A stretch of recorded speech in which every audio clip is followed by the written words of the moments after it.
नमस्कार, नंद केसरी न्यूज में आपका स्वागत है। मैं हूं दीपक दिलेर। प्रस्तुत है आज के मुख्य बड़ी खबर। ग्वालियर से कांग्रेस पार्षदों ने केंद्रीय मंत्री ज्योतिरादित्य सिंधिया के समक्ष बीजेपी की सदस्यता ग्रहण की। लोकसभा चुनाव में कुछ ही समय बाकी है। कांग्रेस पार्टी के लगभग 4 से 5 पार्षद बीजेपी में शामिल हुए। केंद्रीय मंत्री ज्योतिरादित्य सिंधिया द्वारा जयव्यास पैलेस में सदस्यता ग्रहण करवाई गई। इस दौरान वार्ड नंबर 2 पार्षद आशा सुरेंद्र सिंह चौहान सहित अन्य 4 पार्षद भी बीजेपी में शामिल हुए। पार्षद आशा सुरेंद्र सिंह चौहान लगभग 2 साल पहले कांग्रेस पार्टी द्वारा टिकट नहीं मिलने के बाद निर्दलीय प्रत्याशी के रूप में चुनाव लड़े थे और जीत दर्ज के बाद कांग्रेस में पुनः शामिल हुए थे। लगभग 1.5 से 2 साल के अंतराल के बाद आज अन्य पार्षदों के साथ केंद्रीय मंत्री ज्योतिरादित्य सिंधिया के समक्ष बीजेपी की सदस्यता ग्रहण की। आइए देखते हैं ये रिपोर्ट।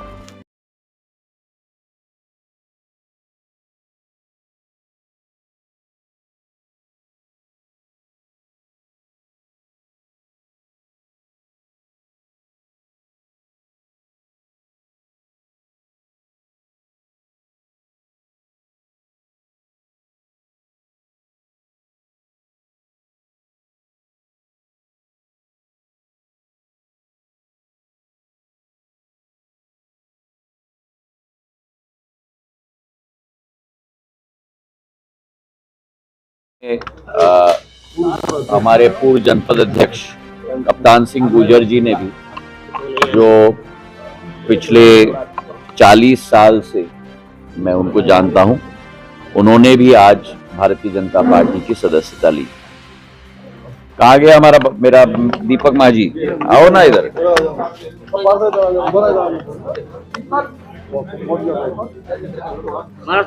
आज एयरपोर्ट पे भी राव सिंह शामिल हुए। अभी भी बहुत सारे लोग बीजेपी शामिल हुए।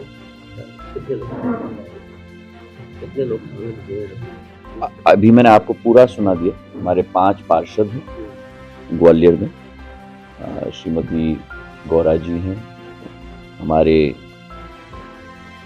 दीपक माझी जी हैं, हमारे सोलंकी जी हैं, हमारे श्रीमती आशा सुरेंद्र चौहान जी हैं, और अभी कार्यक्रम में बलबीर तोमर जी और उनकी पत्नी कमलेश तोमर जी शामिल हुए हैं। 5 पार्षद ग्वालियर में शामिल हुए। अशोकनगर में एक जिला पंचायत हमारे सदस्य अजय पाल जी दोबारा हमारे पार्टी में शामिल हुए हैं, और घाटी गांव में कप्तान सिंह गुर्जर जी, जो पूर्व जनपद अध्यक्ष रहे हैं, वो भी आज पार्टी में शामिल हुए। महाराज साहब, देखिए, राजा ने अभी एक ट्वीट किया है कि बीजेपी केवल राम और ईवीएम से जीती। देखिए, मैं किसी व्यक्ति के वक्तव्य पर कभी टिप्पणी नहीं करता, लेकिन ये बात स्पष्ट हो चुकी है कि कांग्रेस की विचारधारा बैंकरप्ट हो गई है। कांग्रेस की देश की जनता ने अपना विश्वास कांग्रेस से पूर्ण तरीके से, कांग्रेस को अपने विश्वास से बैंकरप्ट कर दिया है, और कांग्रेस अपने आप ही देश से अपने आप को बैंकरप्ट कर रही है। जो विचारधारा है वो अब देश विरोधी विचारधारा बन गई है। राम मंदिर जैसे कार्यक्रम में निमंत्रण को ठुकराना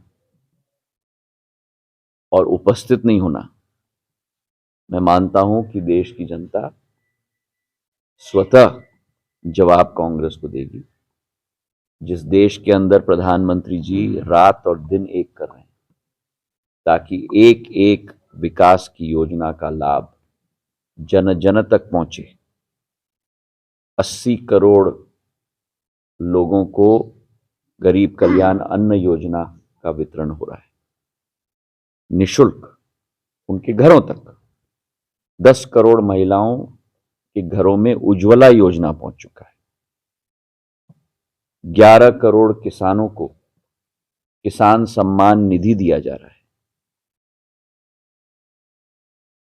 करीब करीब 28 करोड़ देश के जनता जनार्दन को आयुष्मान कार्ड योजना में जुड़ाया गया है।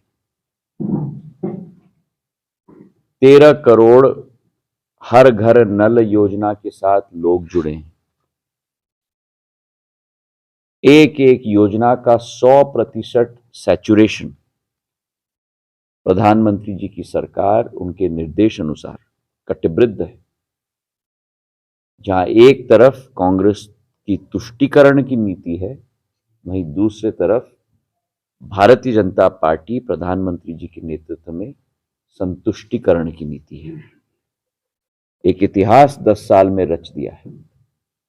जिस देश के अंदर 65 वर्षों में 3 करोड़ घर बने थे आवास योजना के तहत, आज उसी देश में 10 साल के अंदर 4 करोड़ घर बना दिए। अगले 5 साल में 3 करोड़ और घर बनाएंगे। तो जिस तीव्रता से, जिस स्फूर्ति के साथ कार्य हो रहे हैं, हर एक समुदाय के लिए जो 4 समुदाय प्रधानमंत्री जी ने स्पष्ट रूप से लक्ष्य बनाया है अपना, युवा, महिला, देश का अन्नदाता और देश का गरीब, यही 4 जातियां हैं। और इन एक एक वर्ग, एक एक जाति का सशक्तिकरण हो। देश को 3 लक्ष्य की पूर्ति करनी है प्रधानमंत्री जी के नेतृत्व में। देश को विकासशील देश से विकसित देश बनना है, देश को आत्मनिर्भर बनना है और देश को अपने आप को विश्व गुरु के रूप में स्थापित करना है।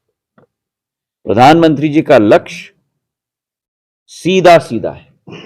उनकी आंखें उसी लक्ष्य की पूर्ति के प्रति हैं और रात और दिन एक कर रहे हैं ताकि उसे साकार कर पाए।